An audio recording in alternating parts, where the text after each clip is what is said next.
노바백스 주가 근황입니다. 자료 화면은 일봉 차트입니다. 기간은 12월과 1월 사이인데요. 12월에 200달러를 찍던 주가가 최근 1월에 100달러 아래로 내려왔습니다. 보통 1년 미만은 단기로 보는데요. 한두 달 만에 단기적으로 노바백스 주가는 반토막이 났죠. 노바백스의 주식은 미국과 유럽에서 코로나19 종식각을 재면서 휴지 조각이 되는 중입니다. 주가는 거짓말을 하지 않습니다. 노바백스는 최근 호재랑 호재는 다 터졌는데 주가도 터졌습니다. 그래도 노바백스의 시가총액은 아직도 7조 원입니다. HLB의 시가총액이 3조 원이니까 2배 이상 높죠. 힘 얻는 코로나 팬데믹 종식론, 세계 곳곳 정점 지나는 중. 코로나19는 종식될라 하면 델타가 터지고 종식될라 하면 오미크론이 터지면서 계속 연장되어 왔습니다. 하지만 이제는 정말 끝이 아닐까? 코로나19 팬데믹이 끝나간다는 기대가 조심스럽게 나오고 있습니다. 세계 곳곳에서 확산세가 일제히 정점을 지나고 있기 때문입니다. 팬데믹의 끝을 향해 가고 있다고 볼만하다. 이렇게 한스 클루즈 WHO 유럽 사무소 소장은 말했습니다.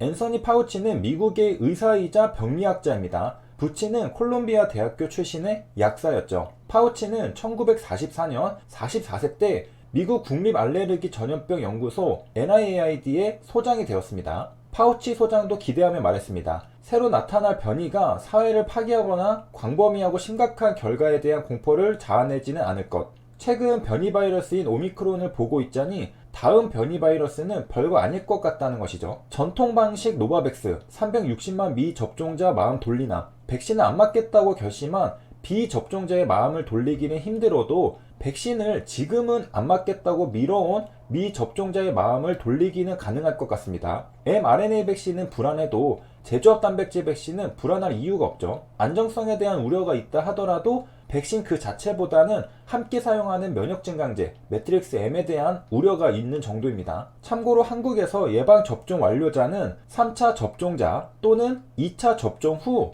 14일부터 90일 이내자입니다. 3차 접종은 당연히 접종 완료자고요. 과거에는 2차 접종하면 기간 상관없이 접종 완료자였는데 이제는 3달이 지나면 접종 완료자가 아닙니다. 다만 방역 패스의 유효기간은 2차 접종 후 14일부터 180일 그대로 유지됩니다. 조금 혼란스러운데요. 정리하면 접종 완료자와 방역 패스가 인정되는 최대 기간이 다릅니다. 접종 완료자는 2차 접종 후 90일까지 인정해주고요. 방역 패스는 2차 접종 후 180일까지 인정해줍니다. 만약 A가 2차 접종 후 120일이 지났다면 접종 완료자는 아니지만 방역 패스는 통과됩니다. 노바백스 코로나19 백신은 오스트레일리아에서 다음 달부터 접종을 시작합니다. 2월 21일부터 합니다. 한국도 2월부터죠. 이로써 노바백스 백신은 아스트라제네카, 화이자, 모더나, 얀센에 이어 호주에서 승인을 받은 5번째 백신이 됐습니다. 오스트레일리아는 GDP가 세계에서 12번째로 높고 1인당 GDP는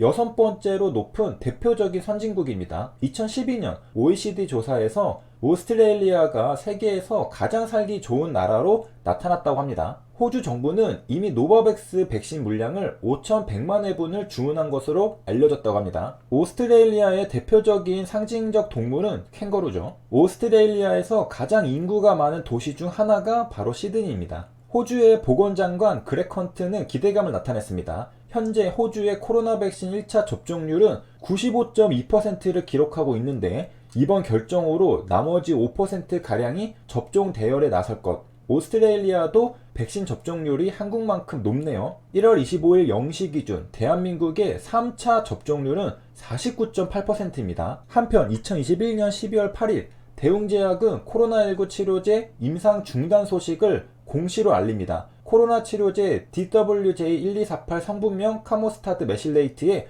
코비드-19 예방 적응증 국내 임상 3상 시험 자진 중단 결정. 대웅제약이 개발하고 있던 코로나19 치료제 임상 3상을 중단한 겁니다. 임상 중단 결정 사유, 코로나19 백신 접종률 증가에 따른 백신 미접종자를 대상으로 하는 임상시험 대상자 모집 및 등록의 어려움 등으로 임상 중단 결정, 백신 미접종자를 대상으로 하는 코로나19 치료제를 개발하려고 했던 걸로 보이죠. 그런데 백신 안 맞은 사람을 구하기가 어려워서 임상시험이 중단된 겁니다. 웬만하면 대부분 백신을 접종한 상태이기 때문에 임상시험 자격이 되는 환자를 구하기가 어렵게 된 것이죠. 또 한편 HLB가 MOU를 체결한 나노젠의 나노코박스 코로나19 백신도 허가를 받았다는 소식이 아직까지 들려오고 있지 않습니다. 백신 막차 탄 노바백스 주가도 맥을 못 추는데 뒤늦게 치료제를 개발하고 백신을 개발하는 것도 쉽지 않아 보입니다. 왜냐하면 이제 코로나19가 종식되는 거 아니냐는 기대가 힘을 받고 있기 때문이죠. 항체의 구조를 살펴보겠습니다. 항체는 Y자 모양이죠. 항체 상단의 두 갈래가 안티젠 바인딩 사이트입니다. 항원이 붙는 곳이죠. 그리고 가운데 힌지가 있습니다. 폴더블 폰에서 힌지는 접히는 부분입니다. 삼성전자 폴더블 스마트폰은 힌지를 사용해 책처럼 접을 수 있습니다. 힌지는 두 개의 패널을 접고 펼칠 수 있게 하는 일종의 이음새입니다. 항체에도 힌지가 있고요. 이음새라고 생각하면 됩니다. 그렇다면 무엇을 이어주느냐? F 부분과 FC 부분을 이어줍니다. 항체는 세 부분으로 나눌 수 있습니다. FAB와 FAB 그리고 FC 부분이죠. 이 세 부분을 이어주는 게 힌지였고요. FC 부분을 FC 리전이라고 부릅니다. 그리고 FC 부분에 특이적으로 결합하는 수용체를 FC 수용체라고 부릅니다. FC 리셉터 줄여서 FCR이라고 합니다. 그림을 보면 안티바디와 FC 리전에 FC 리셉터가 결합되어 있죠. 항체의 기둥 뿌리와 결합하는 겁니다. Y자 항체의 밑부분이죠. 선천 면역을 담당하는 세포들은 일반적으로 제한된 다양성을 가지기 때문에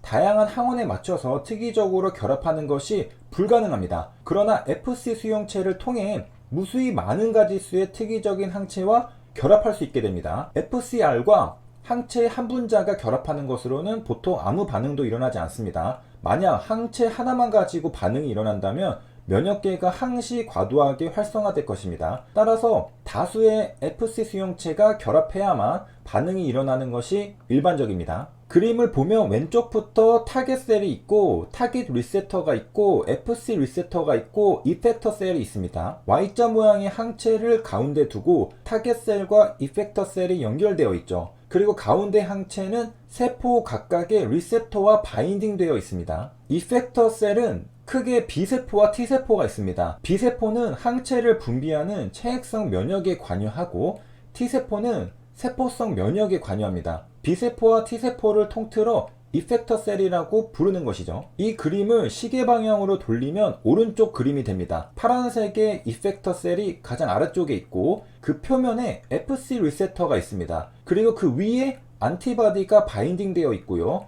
그 다음 패서젠이 바인딩 되어 있습니다. 왼쪽 그림과 오른쪽 그림은 마지막이 타겟셀이냐 패서젠이냐가 조금 다를 뿐 이펙터 셀의 관점에서는 똑같은 그림입니다. 이 똑같은 그림을 좀 더 이펙터 셀의 관점에서 바라보겠습니다. 이펙터 셀의 표면에서 발견되는 단백질 수용체가 바로 FC 리셉터입니다. 사실 FC 리셉터는 B 림포사이트, 덴드리틱 셀, 내추럴 킬러 셀, 매크로페지 등의 표면에서 발견됩니다. 선천 면역, 후천 면역 구분 없이 전부 발견됩니다. 그림을 보면 육각형 모양의 바이러스가 보입니다. Y자 항체에 부착되어 있죠. 바이러스에 감염되거나 백신을 맞으면 항체가 생기죠. 하지만 변이가 발생하면서 이 Y자 항체가 서브옵티멀하게 될 경우 문제가 발생합니다. 바이러스가 항체에 부착된 상태로 타겟셀의 FC 리셉터에 바인딩 됩니다. 타겟셀은 매크로페이지, B셀, 덴드리틱 셀 등입니다. 그랬더니 완전히 중화되지 않은 바이러스가 오히려 면역세포의 내부로 쉽게 침투하는 결과가 발생합니다. 이것이 ADE입니다.